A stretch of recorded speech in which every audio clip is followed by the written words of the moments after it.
Hello guys, इस video में हम सीखेंगे कंपनी लॉ। हमने लास्ट वीडियो में लॉ पढ़ा था, अब हम कंपनी लॉ से स्टार्टिंग करेंगे। ठीक है, तो अब हम पढ़ेंगे company law. Okay, company law, companies act कौन सा है? 2013। ओके, अब आपको पता होना चाहिए कि कंपनी जो वर्ड है वो कहाँ से आया। कंपनी जो वर्ड है वो लैटिन वर्ड से आया। Okay, Latin word COM, com, और पैनिस का मतलब क्या होता है? ब्रेड, और कॉम का मतलब क्या होता है? विद और टुगेदर। ओके, यानी कि साथ मिलके, ब्रेड मतलब साथ मिलके, इकट्ठे कमाना। ओके, साथ मिलके कुछ कमाना। ओके, अब जो कंपनी है उसको हम बॉडी कॉर्पोरेट भी बोलते हैं। कंपनी को हम बॉडी कॉर्पोरेट क्यों बोलते हैं? क्योंकि कंपनी जो है वो एक आर्टिफिशियल पर्सन है। कंपनी क्या है? एक आर्टिफिशियल पर्सन है। कंपनी को पर्सन्स जो हैं वो कंपोज करते हैं, और कंपनी को जब हम कंपोज करते हैं, जो पर्सन्स होते हैं अलग अलग डिफरेंट पर्सन्स एक कंपोज करते हैं, एक कंपनी बन जाती है। ठीक है, तो कंपनी जो है उसको हम बॉडी कॉर्पोरेट भी बोलते हैं। उसके बाद जो कंपनी होती है, आपको पता होना चाहिए कंपनी जो है वो कैसे, कंपनी को हम एग्जिस्टेंस में कैसे लाते हैं। तो अगर कंपनी जो है वो है आपका, कंपनी जो है अगर वो LIC है, पब्लिक कॉरपोरेशन से, जैसे कि पब्लिक कॉरपोरेशंस में आपकी कौन सी हो जाती है? LIC हो गया, life insurance corporation of India, और आपका हो गया SBI हो गया। ये जो है ये आपकी एग्जिस्टेंस में आती है स्पेशल एक्ट ऑफ पार्लियामेंट से। ठीक है, स्पेशल एक्ट ऑफ पार्लियामेंट से ये एग्जिस्टेंस में आती है। और आपकी जो भी आप देखते हो कंपनीज अपने डेली लाइफ में, जैसे कि टाटा हो गया, रिलायंस हो गया, रिलायंस इंडस्ट्रीज़ हो गया, ये जो है ये एग्जिस्टेंस में कैसे आई है? कंपनीज एक्ट से। Companies act 2013। ओके, ये कंपनीज एक्ट से आएंगे। अब आपको पता होना चाहिए कंपनी का लीगल मीनिंग क्या है। ये तो आपका मीनिंग चल रहा था। अभी लीगल मीनिंग जो एक्ट में दिया हुआ है 2 क्लॉज 20, सबसे पहले आपको पता होना चाहिए इसको क्लॉज बोलते हैं, सबसेक्शन नहीं बोलते। बहुत सारे लोगों को ये कन्फ्यूजन रहती है, लोग इसको सबसेक्शन बोलते हैं, बट ये डेफिनेशन के लिए हम बोलते हैं 2 क्लॉज 20। ओके, कंपनी का मतलब क्या होता है? कंपनी का मतलब होता है कि कंपनी मीन्स अ कंपनी। ठीक है, आप बोलेंगे ये तो बहुत अच्छी बात है, कंपनी मीन्स अ कंपनी। आगे तो सुनो, company means a company incorporated, जो इनकॉर्पोरेट हुई है, बनी है, या तो अंडर दिस लॉ का मतलब जो कंपनीज एक्ट 2013 है, और any other previous company law कौन सा हो गया आपका? 1956 हो गया, या पहले जितने भी थे वो।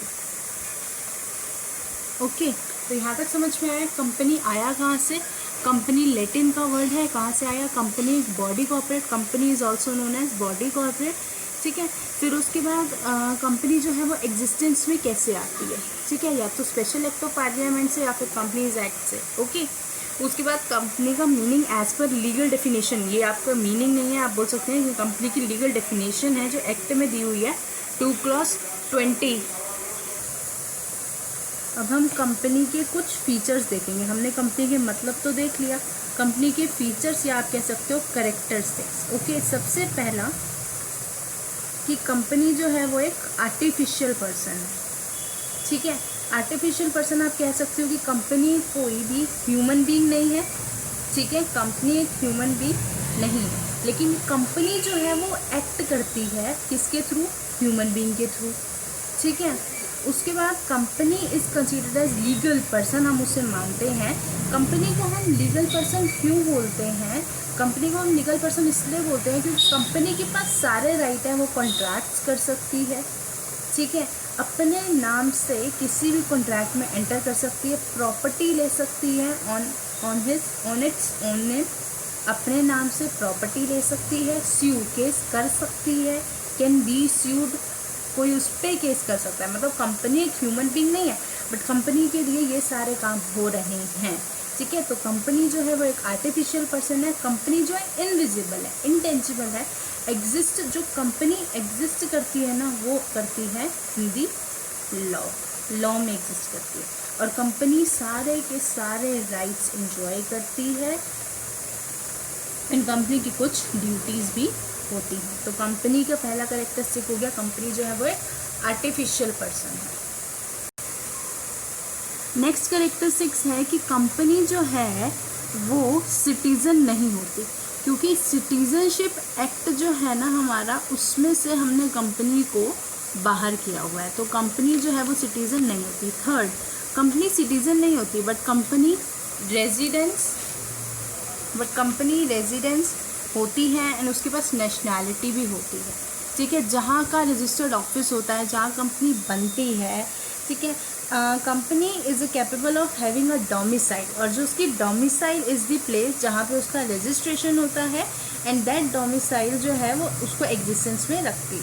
ठीक है, उसके बाद आपका नेक्स्ट कैरेक्टरिस्टिक्स आता है कि कंपनी जो है वो परपिचुअल सक्सेशन होता है। कंपनी का परपिचुअल सक्सेशन का मतलब होता है कि मेंबर्स, कंपनी के अंदर मेंबर्स जो हैं वो आते हैं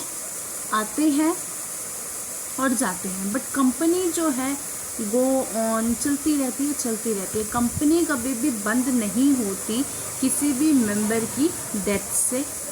अब आप देखो कि अगर मिस्टर ए के पास, मेंबर कैसे बनते हैं, आप कंपनी में शेयर्स लेते हो तो आपकी हिस्सेदारी बनती है, आप मेंबर बनते हो।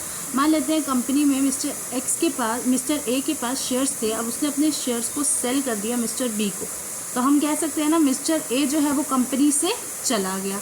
अब ये कंपनी से चला गया तो मेंबर के जाने से क्या कंपनी बंद हो गई? तो नहीं, कंपनी जो है will go on forever, company जो है वो हमेशा चलती रहती है। ठीक है, ये आपका हो गया फीचर्स। आपको मैंने आज बताए 4 फीचर। एक तो कंपनी आर्टिफिशियल पर्सन है, सेकेंड वन कंपनी सिटीज़न नहीं होती, एंड थर्ड वन की कंपनी रेजिडेंस होती है, और फोर्थ वन कंपनी का जो है परपीचुअल सक्सेशन है। कुछ फीचर्स रह गए हैं वो हम नेक्स्ट वीडियो में डिस्कस करेंगे। ओके, और नेक्स्ट वीडियो से हम सेक्शन वाइज स्टार्ट करेंगे। ये फर्स्ट वीडियो इंट्रोडक्शन वीडियो था आपके लिए। नेक्स्ट वीडियो से हम लोग प्रॉपर स्टार्ट करेंगे, सीरीज़ चलेगी कंपनी लॉ की, और साथ साथ मैं IBC की सीरीज़ स्टार्ट कर दी है मैंने, आप चाहें तो वो भी देख सकते हैं। Okay, you can subscribe for the videos. Okay, thank you so much and thanks for watching. Bye bye.